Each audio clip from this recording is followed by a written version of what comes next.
Okay, so this is kind of like a perfect timing type of thing. Because I was planning on talking about the Texans tight ends and my realistic expectations for them in this video, and then it came out that David Njoku requested a trade from the Cleveland Browns. And if you guys don't know, David Njoku, a first round pick tight end, I think from like 2 or 3 years ago. Very talented player coming out of college, I believe out of Miami. And the dude was supposed to be a stud. He was a first round pick. But he has not lived up to the hype.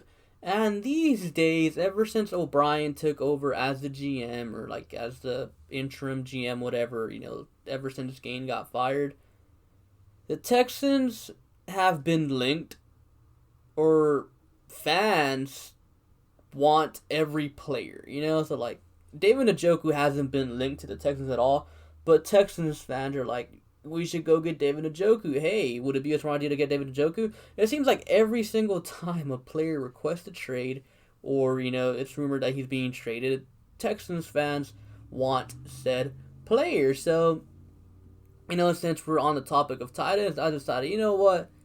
I'm going to talk about David Njoku because I feel like people are going to ask me about it. And personally, I say no.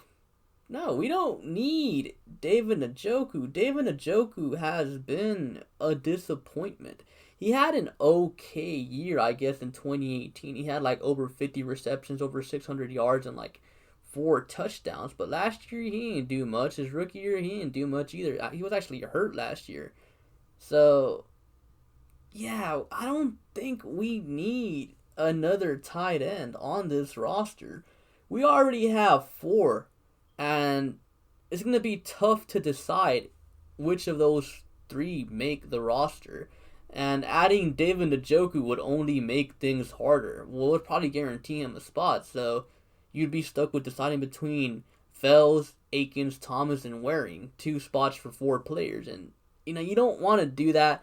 We don't need David Njoku. David Njoku would not make our offense better because David Njoku isn't this amazing player. He's not. He's been in the league for 3 years and he hasn't done much. I mean, I know some people are going to say, well, his quarterbacks were trash. He had Deshaun Kaiser 1 year and then Baker Mayfield for 2.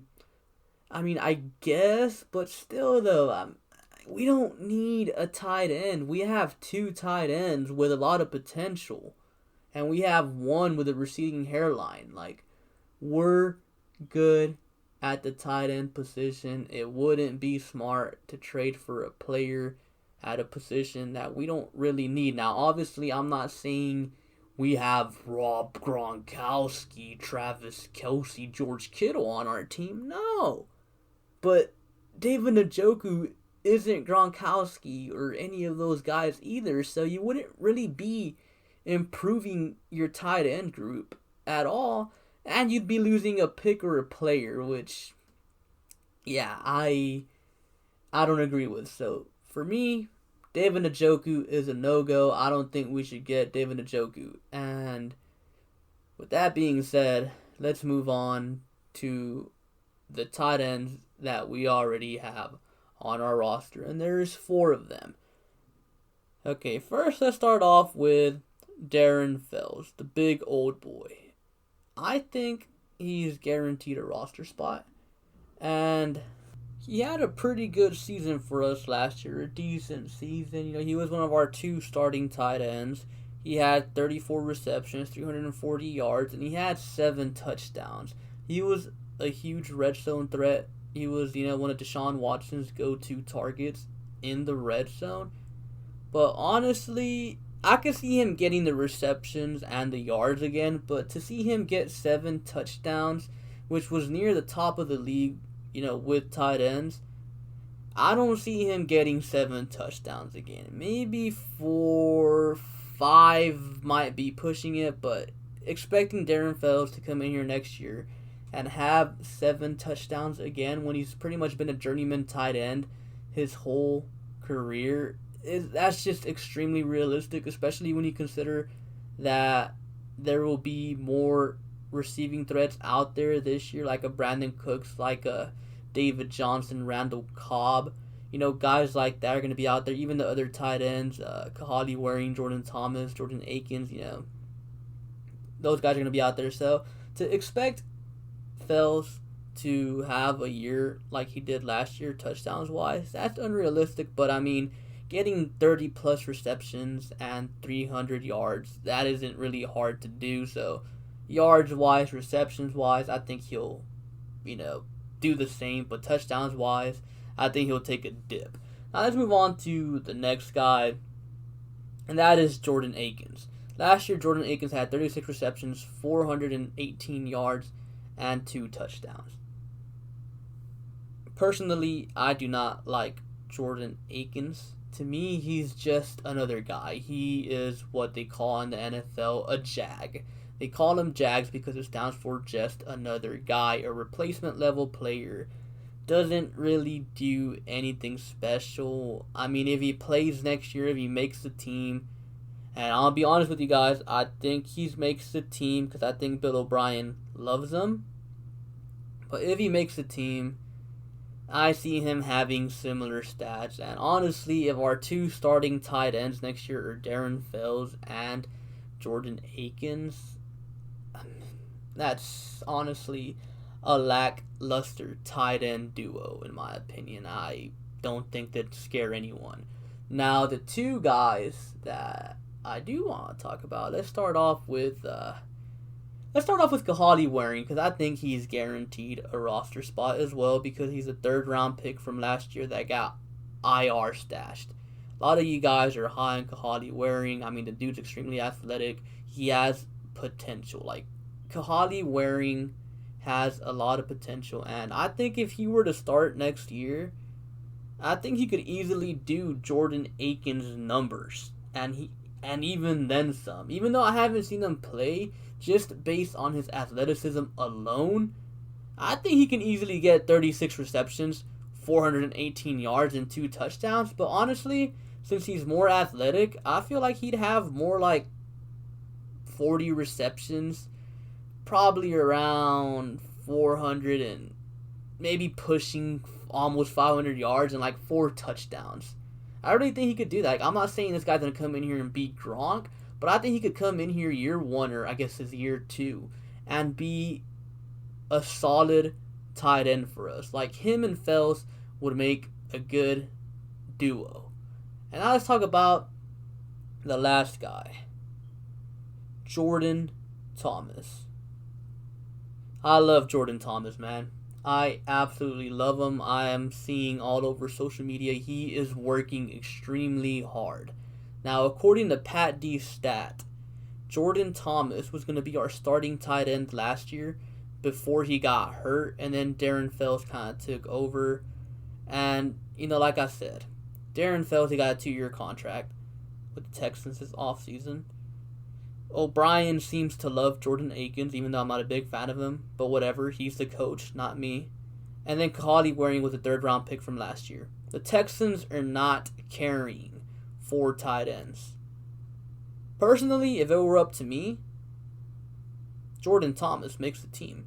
Because, like Kahali Waring, sky's the limit for him. He is way bigger than Aikens. He's faster than Aikens.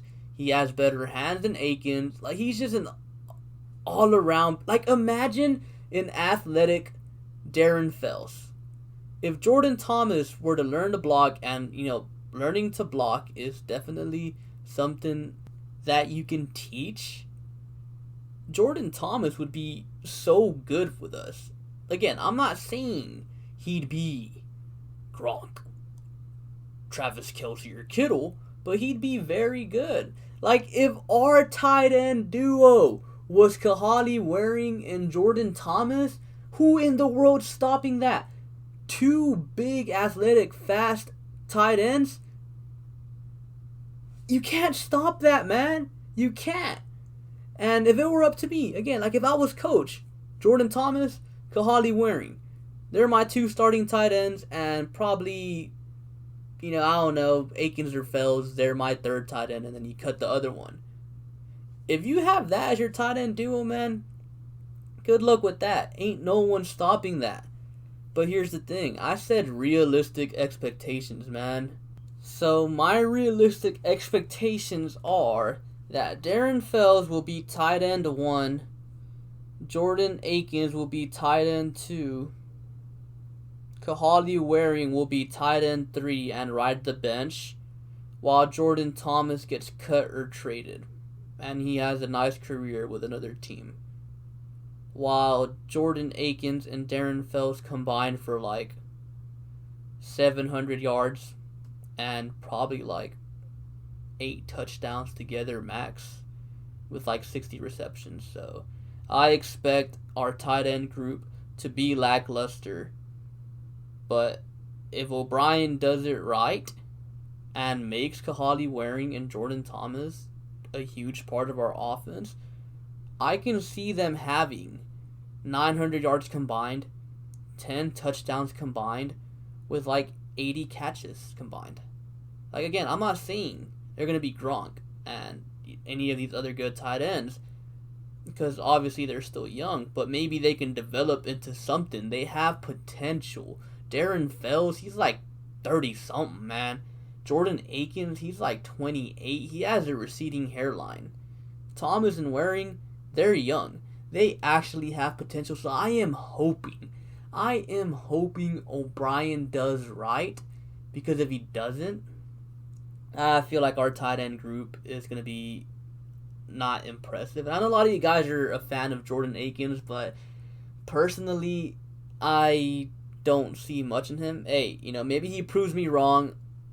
I hope that players prove me wrong. Like, when I'm not high on a player, I always hope they prove me wrong. For example, when we signed Bradley Roby, I was not high on Roby at all. Like, I did not like Roby. I'm like, man, I hate Roby.